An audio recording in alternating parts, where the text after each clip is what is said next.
Ana hamma narsani oldik. Hujjatli joyda. Endi mana shu pullarni bir yo'l bilan chetga olib chiqib ketib olsam, hali shunaqa boy bo'lib ketaman. Ovqatga yashirsam, shu yerga yashiramiz. Ana, bu yerga yashirganim hech kimning hatto xayoliga ham kelmaydi.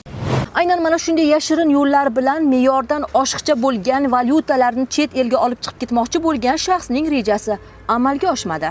Farg'ona viloyati bojxona boshqarmasi Farg'ona chegara bojxona posti xodimlari tomonidan qo'shni davlatga harakatlanayotgan fuqaro boshqaruvidagi avtotransport vositasi belgilangan tartibda chegara nazoratidan o'tkazildi.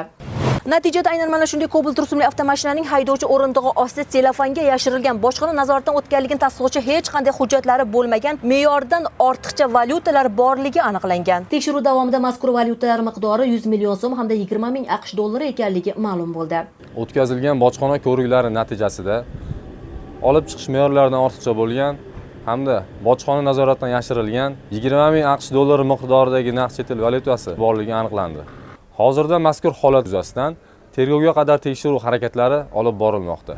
Voy aka, 100 million so'mdan oshiqcha naqd pulni qanaqa qilib o'zingiz bilan olib ketasiz? Bu qanchalik xavfliligini bilasizmi o'zingizga? Chegaradan ham o'tkazishmaydi sizni xavfsizligingiz uchun. Allo. Voy.